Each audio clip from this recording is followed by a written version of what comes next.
recording whenever you're ready. Hi. Hello to the comrades at Civil Rights Corps. I hope everyone is well.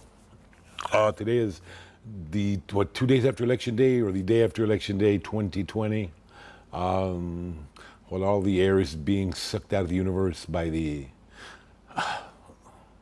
Joe Biden, Donald Trump election, I think we have a lot of things to celebrate locally. There were some victories in California, Proposition J, of course. There were some victories in Oregon with the decriminalization of marijuana and all drugs, I think, for personal use. And yeah, there are things to be welcomed. There are things to welcome.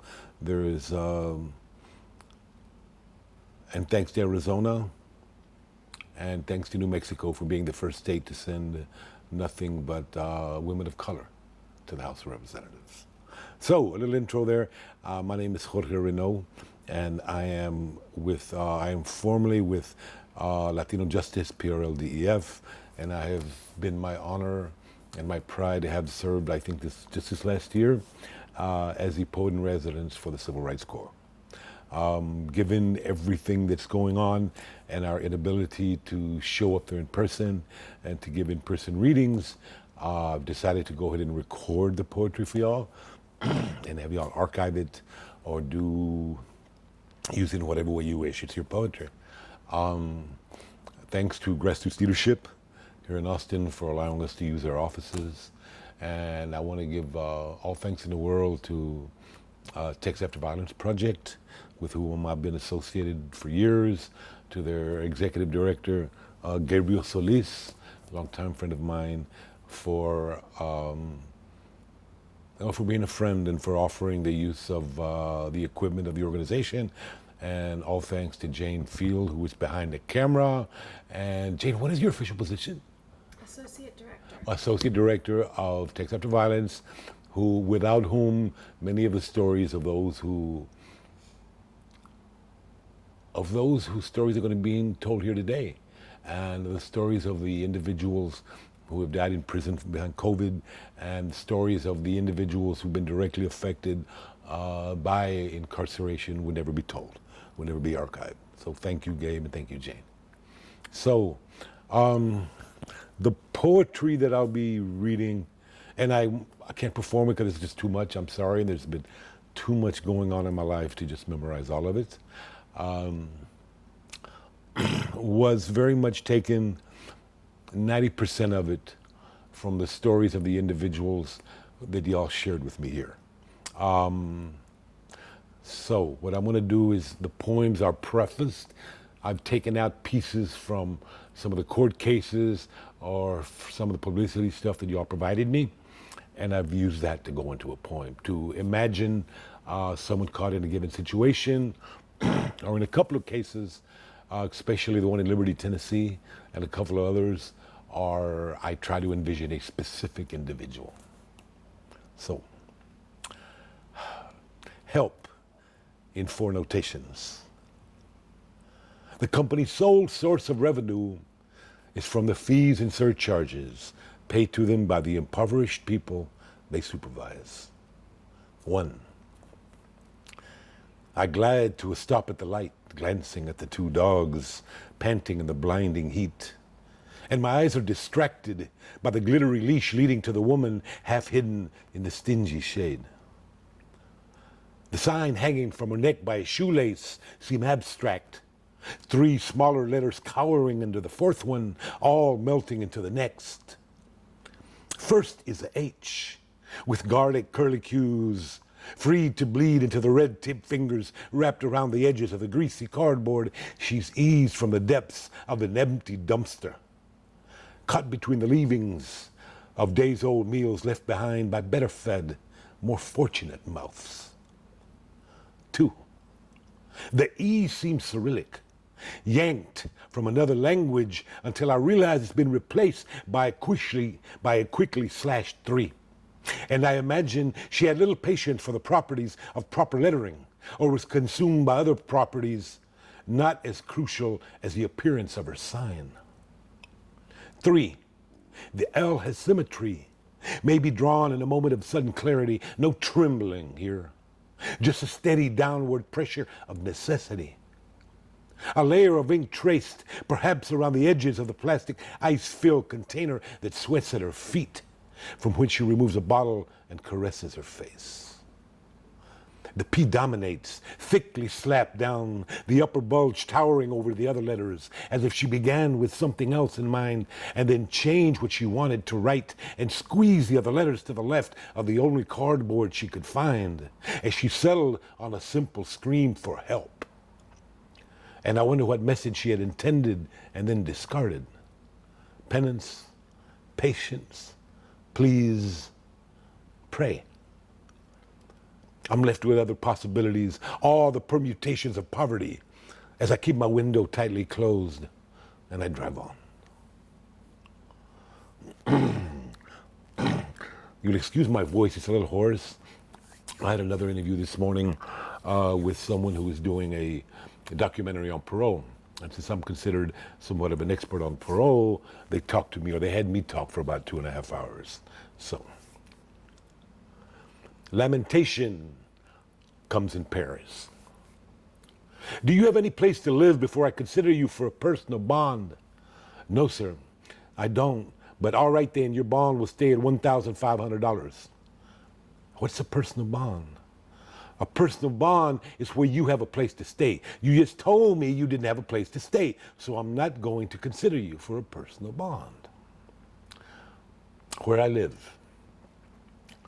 She tried to tell him about the Impala, but he hadn't let her talk much. So he didn't know how it took them 3 hours to push him behind the trees down there where South Gessner ended, near to the park, and how it was away from all that mess downtown. And how Kendrick had pulled the back seats out and ripped away the rusty wall between that and the trunk, and laid carpet that he'd wash first so she and the baby wouldn't be cut by the torn up tin on the floorboard. Or how they took a cooler for the food and bolted it down. Although the pans still fell off the dash sometimes and banged them on the head when the wind got heavy. And how they had to keep taping the plastic shut where the windows had been or the mosquitoes got really bad. She wanted to tell him how they weren't out on the street or in a camp out in the woods or under the freeway bridge, and to explain that the outreach lady had found them, had come to see them and given her a carriage and some coupons for baby food and Pampers, and said she knew how to find them if she had to. And didn't that count for a little? Didn't that mean something? What I need. Are you requesting a court-appointed lawyer? I guess, sure. Give me a yes or a no. Yeah. I asked the question that calls for a yes or no. I don't expect anything but a yes or no. Not a mm-hmm, not a maybe, not a yeah, or I said yeah. I heard what you said. Your bond just went up to $2,000. It was worth every penny that I don't have, Mama. I don't have nothing left but my words, and he making me pay for them. They took Joaquin and Jackie up to live with the state and won't let me see my own children. 2 jobs, Mama. Stinking from those chemicals I think they'd mop into each morning, and then walk into those cars hundreds of times a day. People bitching because they didn't get the goddamn onions, and just to pay fines. And he telling me to say yes or no like he a king. And you think I don't know about serfs and peasants and slaves and master this and master that, and he pissed because I said yeah? Is that the law, Mama? I didn't have nothing, not a dollar, not a dime, and he worried about another minute, Mama, just one more minute, and he'd had to give me a life or buried me under that goddamn courthouse, because I don't have nothing left to give, Mama. No one goddamn thing but my words, and he'd have had all of them. Karen. Each night, she tells a different tale to the dogs, one smiling at her feet with its front legs crossed, and the other still with all its teeth, chewing chicken bones she slid into her purse from Popeyes. We'll get the house again, she whispers, and both dogs nod, snapping at the fireflies that roam the river's edge, unable to resist their blue-lit kamikaze flight. Another evening, as the wind buckles the restraining rods, anchoring the tent to the soaked sand, She shyly mentions her fears that they might end up in a trailer. Double wide, I guess we could do, but only if it's tinted blue. Like the primrose by the porch at home, she says, and they bark in unison, as if they too fear the volatile Houston weather and still memorialize the sea-hued drifts she'd pruned every other day. At times, she tells him about the cell she sat in now and again when the bills came due and she couldn't scrape the payments up, her back rigid as she shares, her fingers softly worrying her hair. And the terror still melts her bones, how she'd woke that night with a roach tickling her cheek and she'd slapped herself so hard her mouth bled until morning. The remembered howls of the woman who'd called all night for Tuan, please, Tuan. And the woman who'd banged her feet on the door all night until the guards had dragged her away, her laughter lost in the echoes that always ran down the hallways. She won't sleep until dawn slips over the trees. Not one for waste, she scrapes the morning dew from the tent flap into her cup for tea. And Karen sits in the glow of the waking sun, alone with the dogs and her housebound memories. Johnny Walks used its police, municipal court, and jail to extort millions of dollars every year from its most impoverished citizens. Johnny Walks. He shuffles through the Tennessee early morning mist down by the byways of liberty. And can we pause for just a moment here to allow some necessary synaptic pruning to occur? To give each other a bit of time for the firing of antagonized neurons to cool, for the recalling of traumatized cellular-based symptomatic expressions of rage at the molecular level that this entire tale inevitably invites. How this recounting on a microscopic scale of what is being duplicated everywhere you might find a crumpled dollar bill left by the siphon and vacuum and sucked up by the pay-for-play cash and carry purveyors of temporary probationary keys to contemptuously closed cages. Can we please take a moment to let the realization sink in that this story takes place in this American hamlet, whose name was synonymous with freedom and independence and choice and sovereignty. Ah, yes, in liberty. Johnny Walks.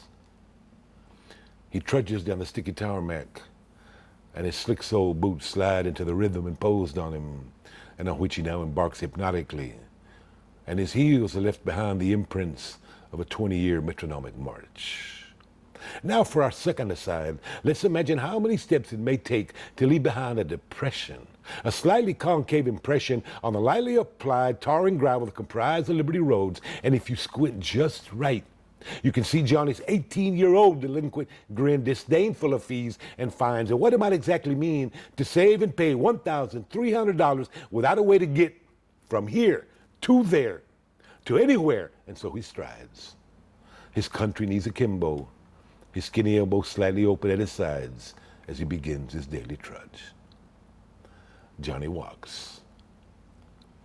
He slowly wheels his father chair up the wooden ramp, careful through the corners. The old man quarrels, insisting that his only son brew coffee, even if all they have is that morning dregs. So Johnny spoons a leaving into the Folgers can, spreads a paper towel over the cups to catch the grounds, and as the water heats, he folds his favorite blanket around his father's legs. Johnny loosens the laces from his father's wrinkled boots and eases them to the floor. Together, the two men sip the heated coffee, then slurp the ramen soups. Their eyelids droop, and Johnny dreams of headlights down a moonlit lane, and of a road that never ends. Adelina lava ropa para otros. It's a seminal challenge to the assembly line wealth-based detention that pervades local America courts. Adelina lava ropa para otros. She cleans and cooks, runs a Swiffer under the beds of the children she has paid to dress and feed and ready for school. And the names of the niños blur, and she sometimes forgets their organic leafy greens and sugar-free sparkly water. And she smiles in shameful delight when she stuffs their Save the Climate lunchboxes with tortillas and takis. Adelina irons for the grams. She folds for the greens. And at night, she takes 2 buses to the Patrick's. And after she has washed the dishes, mopped the floor, wiped the tables, and takes everyone a beer, she goes to the porch and tells herself it is sweat running down her cheeks. It is not the work that makes her weep or bows her back into an apostrophe of doubt and pain. No, lo que quebra su corazón es el peso de la plata. The fines and fees and surcharges and interest compounded daily or weekly or quarterly. The message firing on her phone, the threats tacked to her doorstop that finally slithered through her nightmares. From los oficiales a la oficina del coronado y la cárcel.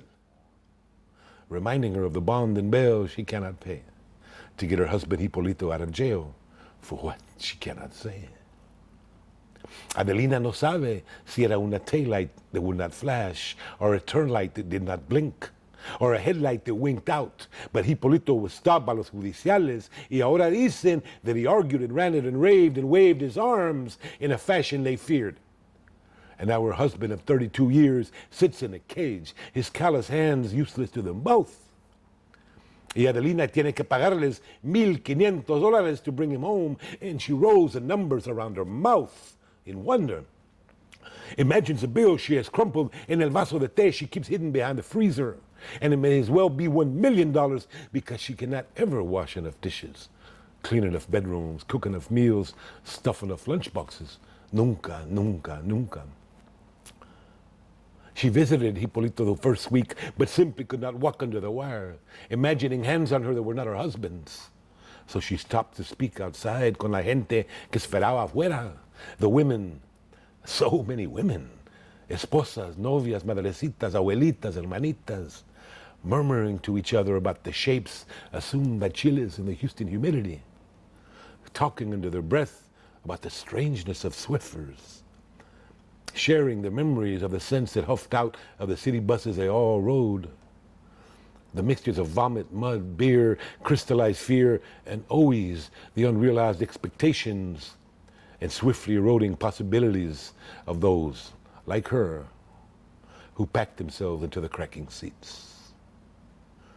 Adelina talked of everything, anything, but the panicked awareness that nickels, dimes, and quarters would never, ever bring Hipólito home to her, and the creaking, forever leaking, but frijol and flan-filled walk-up they called her home. And so she weeps on the porch of the Patrick's, and remembers the day she and Hipólito boarded a cattle truck, her dress bunched over her thighs, her shame abandoned to the liberating breeze of her survival. And after Hipólito had mounted a mule and ridden to the gathering point, the mule's hooves cracked and bloody from its flight across the Sierra Madre Oriental del Estado Libre y Soberano de Zacatecas, both of them paisanos, then and forever, herded onto the trucks, 1 million trucks packed with brown-skinned paisanos, all driven northward, their eyes clenched shut as they imagined streets of gold, honey dripping from the lips of the light-skinned, as they imagined praises pouring from the manicured mouths of the gringos, and a sly welcome in their well-dressed pose. And Adelina remembers when she learned about the iron closing around Hipólito's wrists, how his fists must have unclenched and he became pliant. How the stench of the American promise must have filled his head.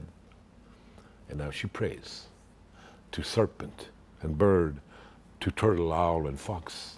And as her ancestors had done before her, she statures herself still. And she waits for a promise yet to be filled. Testimony. This poem it adopts a certain conceit that I'm actually standing in front of a crowd that has come to see people who have either been incarcerated or directly affected. Testimony. I never knew the name of the woman I left on the floor bound by her shoelaces. Her face has not faded from my memory. It lies shrouded and shaded by the dense darkness of the dusty hulls of I'm gonna start that over. They can cut it. They're going to archive it. Testimony.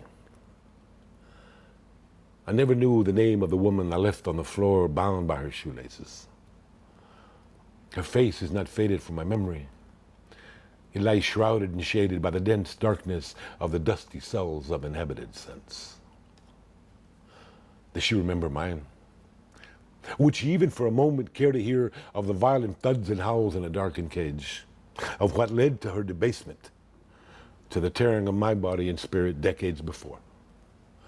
After I sewed my bloody anus shut and sought revenge on anyone daring to meet my soulless eyes.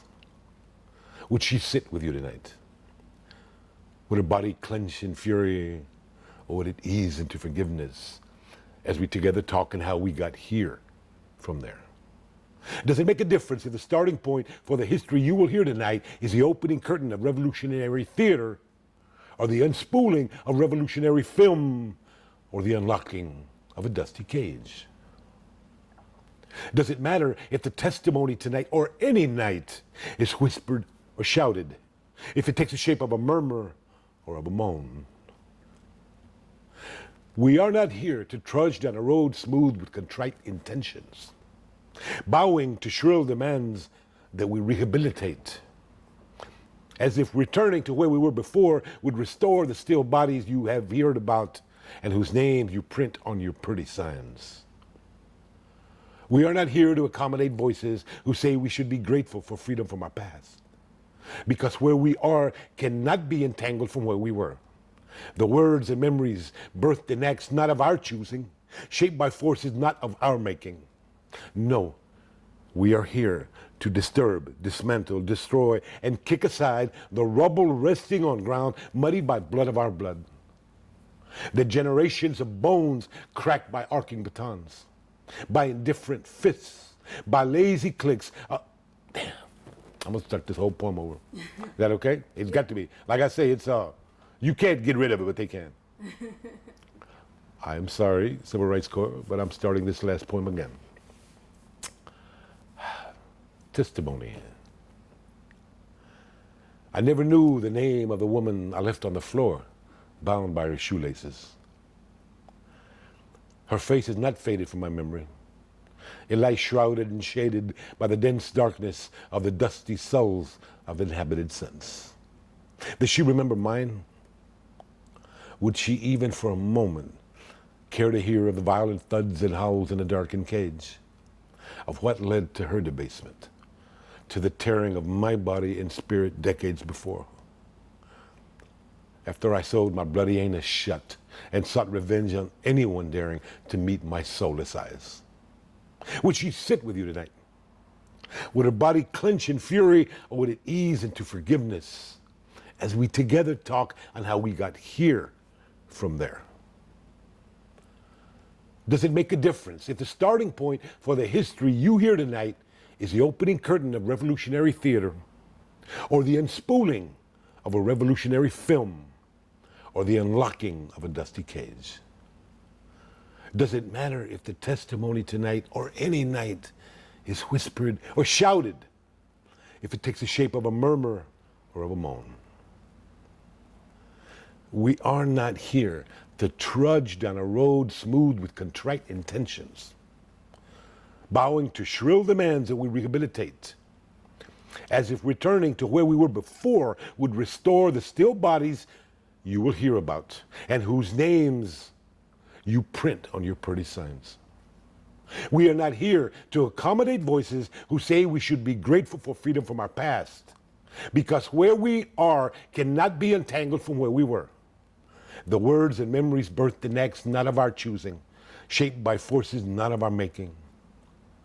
No, we are here to disturb, dismantle, destroy, and kick aside the rubble resting on ground muddied by blood of our blood. The generations of bones cracked by arcing batons, by indifferent fists, by lazy kicks applied by black-booted, blue-suited agents of a system that we will not mollify. The bullets you bemoan tonight and every night did not just crumble individual corpuscles or still a single heart. They severed fragile familial limbs and tore apart the binds and wind through our communities. And pictures tacked to crack walls cannot replace those that are shackled and hurled into a darkness of the spirit so deep that only the slow sharing of a story steeped in wonder can begin to allow in the light needed for healing. It is not forgiveness we seek. No. It is change we speak to. And change comes one story at a time. One blurry picture after another. One remembered failed being, testimony after testimony.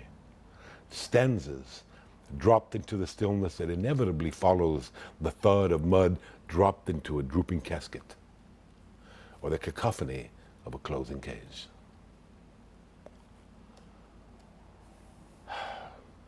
Queenita and Civil Rights Corps folks, that is it. I am sorry if I stumbled, but y'all have the recording, so hopefully you can edit. And maybe you can just use the rough spots. I don't know. It's emotional. It affects me. And hello to everyone. And we'll get this off to y'all, I don't know when, tonight, tomorrow, sometime. It's up to Jane's professional ear and eye. And yeah, hope to see y'all soon, man. Bye.